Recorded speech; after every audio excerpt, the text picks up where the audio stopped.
Hey y'all, it's Half Baked Sports again. Well, I'm here with Chuck, Josh, John, and James. Let's get at it. We're gonna talk first about the debacle in Baltimore. Chuck, get it. All right, I predicted that upset. Yeah, so for him, yes, you did. It's not a debacle to him. A debacle to me. I knew that was going to happen because first of all, the Baltimore Ravens, first of all, in their team history, that was their first bye week ever. Yeah, that's even with the Ray Lewis years and all that with Trent Dilfer. That was their first bye week ever. So they don't know how to operate having that week off.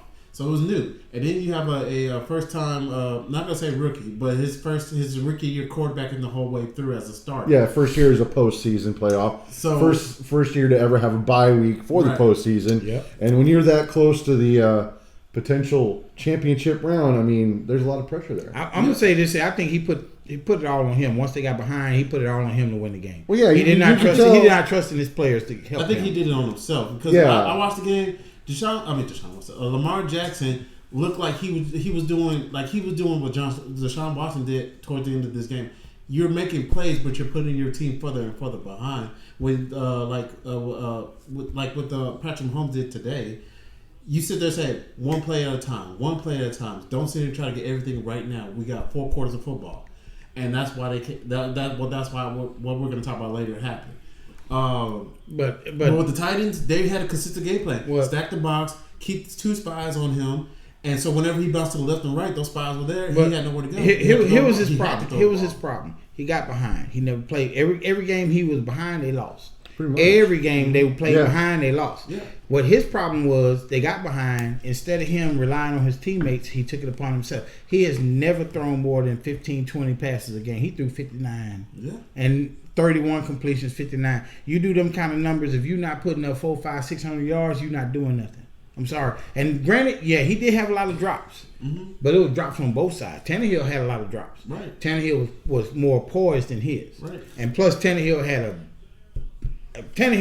beast mode. And the real beast mode. Right. But you have to remember, Mark Ingram wasn't in the game. Like I said, Tannehill had beast mode. So he had the 1-2 punch. When Mark Ingram ran the ball, they stopped Mark Ingram. They did not stop Henry. Because when you get the right containment on your ends, right, and the linebackers play that run game, that takes every all of his avenues away. Yes, it did. So, and another thing we're definitely overlooking is that Ingram was not fully healthy too. Yeah, he was. So in spite so with a not healthy Ingram, who was their main one punch, Lamar Jackson's their number 2 punch, which the Titans definitely played a great defensive scheme to contain him. And it was overall successful, but he did have a couple of breakout plays. I honestly believe that like what you said, the scheme to contain Ingram, once Ingram wasn't in the game, they moved that to that was Jackson. Part of the ends, just making sure that nobody Jackson outside don't go of nowhere. Yeah. And it worked. Yeah. So Mark Vrabel, thank you. Thank you for exposing. Because I always said, once he gets exposed, everybody will see how to do it. But the Cleveland Browns did that earlier. But nobody else did it until now. And Tennessee being number 6 seed, you done beat all of the seeded teams. Yeah. Pretty much. All of the seeded teams. One more to go. You only got to go one more to go, and you're in the Super Bowl. That's a feat for itself. Oh, yeah. That's a feat in itself. I'm sorry. I'm glad y'all talking about the game because I started thinking about just the simple fact of the Harbaugh brothers. That was like watching Michigan and Ohio State again. I mean, it's ridiculous to go past the coaching. Mm-hmm. And again, these coaches, just like Sean Payton could have done with New England or with New Orleans, they did not put out what they were supposed to do. They played down again to the competition. And the Baltimore Ravens had this game before they walked on the field. They gave it up. Coaching. I agree. They walked in like they own this game. I mean, think about it. They are the number 1 seed, and they got number 6 coming into their house. 6. This is what happens when you're looking over the horizon. You're not dealing with the obstacle in front of you. You're going to get tripped up. Now, the one thing I do have to say is probably to their detriment is Lamar Jackson putting everybody on his shoulders and trying to make things happen. He called his number way too much. Too many times. Yes.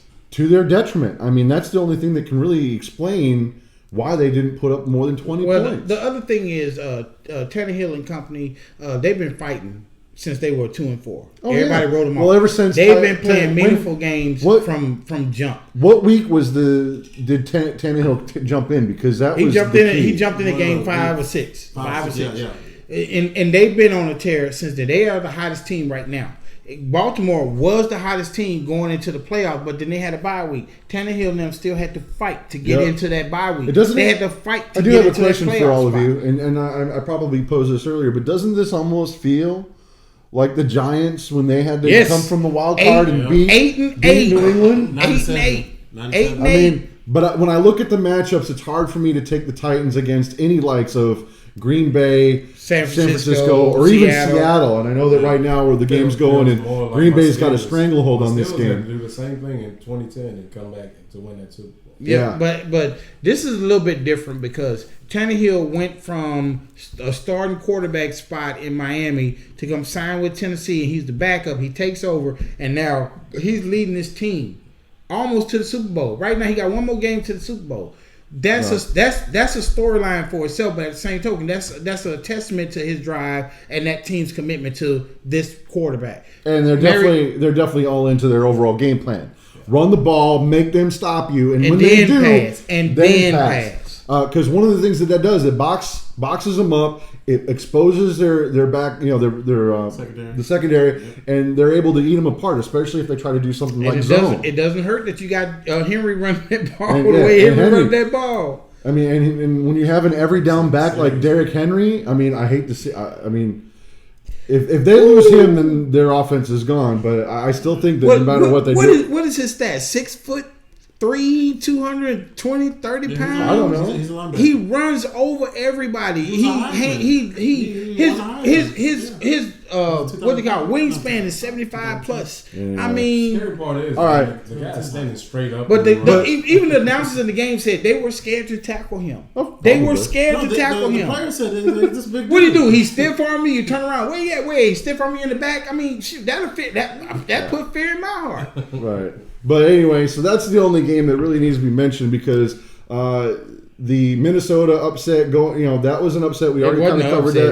We're talking about against the Saints. New Orleans. Against the Saints, it was an upset. But when they went into San Francisco handled their business. That game was pretty much controlled from getting. Well, I will say this here: that Bosa kid, I'm sorry, he is legit a rookie. He is a legit defensive end, linebacker, whichever position he played. He got hurt, jumped up, and that is a baller. That is a 100% baller. Bosa, if you ever see this, I got you, bro. Anyway, so now let's get to the meat of it. We've already kind of did a little bit of a rant. He's shaking his head because he knows what's coming. Let me get prepared. The Texans implosion. And that's the only way to really kind of quantify it. I'm not gonna call it. What else would you call it, Chuck? New implosion? coach. I call it typical. Typical? Typical at this point. James? I call it emasculating. Emasculated. They emasculated the Texans. He decided to go to the vets and get everybody neutered. I'm gonna agree with my homeboy Shannon off camera. We need a new coach. Yeah. We need somebody who knows how to go for the jugular and make good game time decisions. Commentary came from off camera, and game time decisions need to be made better than what we got right now. Yeah. You need a new coach. Remember, he wanted to punt the ball in the fourth quarter. We're like, you're already losing. Why punt the ball? Right. But you won't punt the ball when you're up 24-0. And no. That was also on the other. That was also on the other side of the field. Right. So that's when you do it. Yeah, that's when you go for it. When you're supposed to go for it, he was trying to punt the ball. When you're not supposed to go for it, he actually ran the play. I did my best to imagine no crowd, no audience, no nothing. No one is in the stadium. Just those players and the reps. To see that man pull that with a punt. Yo, look, you say pull that. You ain't say pull that bullshit. Yeah, but with a fake punt. And I'm just imagining if no one was there and someone came and told me that story that took place in that stadium with that lead and that momentum. I'm going to tell you right now, 10 seconds after you told me that story, I'd be like, well, yeah, they're going to lose now. His exact words was, I'm seeing it, but I don't believe what I'm seeing. I didn't comprehend what I it made no sense. You're going to go for it on 4th and 4 on your 28-yard line. You up 24-7. They just scored a touchdown. If you don't get it, they get momentum. Why would you give them momentum? Punt the ball. Make them run the clock down. Make them struggle. You gave it easy. You pretty much gave this game to them. So I want to ask Bill O'Brien, are you on the take? No exceptions, no explanations. You see the emotion over here, and I'm sure that there's plenty of other Texan fans that feel the same way. But you do have to ask a lot of certain questions here. They had all the momentum from the first quarter just completely stopped, and they only scored another 10 points after scoring 21. Now, granted, I understand one of those came off of a blocked punt. Block punt. So, okay, but you still have 14 points on the board within the first quarter that were solid, and then a field goal because you got close enough. Something definitely seems wrong here, and I don't know what kind of issues that we need to address. Play calling, time management. There's been plenty of things that I've heard in the past, but something needs to be addressed. You cannot win a game off of emotion. You can win a game off of what you do with that momentum, but the emotion isn't going to take you anywhere because, again, you could be up 35 points. Now, if I said you were up 28 points against a certain team, you would pretty much write that team off. Right. But it has happened, and that is the New England Patriots. Mm-hmm. And now I look at Kansas City. They are no New England Patriots, by the way. But it's just, you sit back, and it's like everybody looks for a reason for Houston to fail as opposed to win. I watched them play this game, and I'm like, that you guys have every reason to win this game. But there was no effort put towards getting even 3 points because all you did was punt after that. And then you have to, at this level, you have to have mistake-free football. But I said, like I said, it's game time decisions. The decisions you make in the game dictate. When you made the decision, Bill O'Brien and the coaching staff, when you made the decision to go for it instead of punt the ball, it gave them momentum. When you made all these defensive changes to go in the zone instead of playing man, which had been working for you, you gave them momentum. You let them get what they needed, and they killed you. And let's not forget what happened with the play calling that got you the 21 points. Why did you stop doing that? Why did you get away from that? Running the game, running the ball, passing when you had, having a nice balance there was working. Then all of a sudden, when things weren't working, you pass. Yeah, balance isn't a key figure with Houston. It's a typical, since O'Brien's been, it's a typical Texan thing to do. But we still have to question why. But if you look back on all the other games where they had the lead, the Texans play the best when they're behind, and it's like the third or fourth quarter, and they do the miraculous stuff. Well, even hold on. When it's 24, let me finish comment. When it's 24-0, right? When it's 24-0, you have dominant lead, you have momentum, and all that good stuff. Now you're starting to do like you were saying. All the trickery and all that stuff. Why? That's panic mode. When I started resorting to the New England Patriots, I'm going to bring them up as an example. When they had ran out of gas, or when they couldn't do anything else, or when they couldn't foresee anything in the future, trickery came into play. That's why they're out. That's why the Texans are right now. Because once Kansas City scored, then it was like, oh crap, they're still scoring. They're still in it. I'm in panic mode now, and that's where the coaching was. The players were like, hey, let's do something else, or hey, let's do this. But the coaching was like, no, we're in panic mode right now. We're going to do this. That's what happened in New England. That's what happened in Texas. I don't think they were in panic mode. I think Bill O'Brien was, and I've always said this, that he needed to learn how to put the foot down on somebody's throat and push the gas. The problem is, you push the gas when you at a red light and there's a cop in front of you. That's what he did. You can't go nowhere. You can't go nowhere. If you get away, guess what? That you got lucky. If you don't get away, you going to fucking jail. And that's what he did. He put his team in jail. He gave them momentum to run the ball down their throat, and they did it. Also, I want to point out one thing though. There after the second quarter, I don't know about you guys. I saw that the Kansas City defense was starting to play and contain, and that's why you saw Deshaun not knowing where to go because he didn't have his normal lines. He didn't have that natural opening to his right. His escape route. But I kind of want to rewind a little bit. All right. Let's just say that fourth down fake punt worked. Now, what we would be talking about at the score is the same. They still would panic. I still would have disagreed with the I still disagree with the play, whether it worked or not. I would have called it lucky. Whether he ran it down for a touchdown or he got the first down doesn't matter. The problem is you are not coaching this team to win games. You're coaching this team to be survive or whatever. The moment. The moment is not everything. You have to coach the whole thing. You cannot just do that and just think, oh well, we didn't get it this time. My defense is gonna stop them. Guess what? They just scored on you. Well, see, I need my off-screen commentary here. Answer the question. What were those words he used at the press conference? It was just like he said, we just didn't coach well and we need to play better. You've been saying that for 5 years now. Well, that's a default mode. I mean, think about it. That's what he said. In the thing he said, we didn't coach well and we need to make plays. We're on to Cincinnati. You don't have next week. You don't have it. You don't have next week no more. We're going to do it next year. The difference between that, Brian saying it, and all the other coaches we brought up, I could bring up Tomlin and all that. Tomlin them won Super Bowls.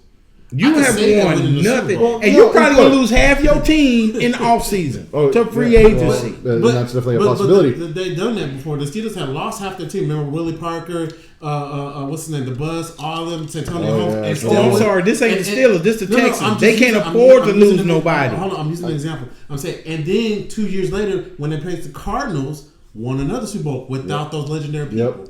This is possible when you have good coaching. Okay, do we got good coaching here? That's what I'm. Unfortunately, what Josh said. Hold on, what Josh said.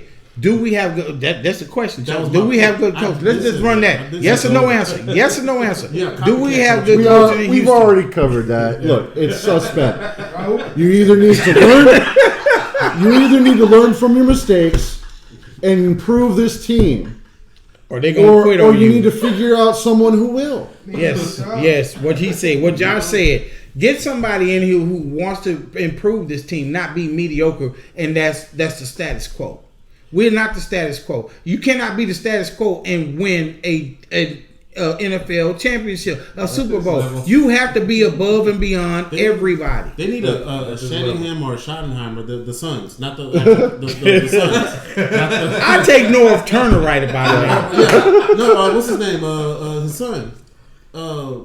Derek Turner. He's already the OC. What was it, Steve? Hold on. What's his name? I have it written down over here. Yeah, because he went to Scott Turner. Scott Turner. But he's on the Redskins. But I'm just saying they need a young coach to coach that team. They don't. They need better ideas with the old school mentality. I don't agree with the young old mentality here. Obviously, that it because you see the likes of Matt LaFleur. You don't believe it. You see the Sean McVay. You see these younger coaches that are stepping up and being successful. But no. What I'm saying is that you just need a coach that's able to lead. But can they trade? They can trade coaches, right? Okay, can we trade Bill O'Brien for Bruce Arians? No. Tampa Bay's not going to let him go. I'm just saying, can we? That would be a good pick. Can we get him with two first-round draft picks? Let's see if we can get Todd Bowles to come from Tampa Bay. Todd Bowles, come over. Oh, Romeo Crennel. Stop doing prevent. It don't work. Nope. I don't think he's calling that play. Yeah, probably not. Hey, Wade Phillips is available. Please bring Wade back. He is not available. He's going to the Steelers. I keep telling y'all that. So stop it. That's from a Steelers fan. We ain't worried about that. Look, I think we've covered enough. Unless there's any statistical stuff you guys want to cover. Hey, Shannon, you got something to say? New coach. Shannon says new coach. All right, sport fans. I don't know. Obviously, we've got somebody emotionally invested. I look at it from a statistical point of view. Definitely. I mean, there's no way that you can justify losing a game where you're leading 24-0 in the first quarter. Let's hope for the best here and see if they learn from their mistakes. I'm doubtful. I know he doesn't believe it's going to happen. My sign off here is that it's going to be a great Super Bowl this year. Whoever's in, this is right now. Green Bay is leading. Aaron Rodgers. Right now, Green Bay is leading. So the championship, Green Bay, San Francisco, is going to be a great game, and I'm looking forward to the Titans taking on the Kansas City Chiefs. I'm thinking Frisco, Tennessee, Super Bowl. Yep, same thing. Frisco's Tennessee. Not a word from me yet. I'm the odd man out for some reason. I don't know why. I think Green Bay and the Chiefs. Woo. Be good. All I can say is stay don't be tuned. good. Championship weekend next week. Let's get it. Damn.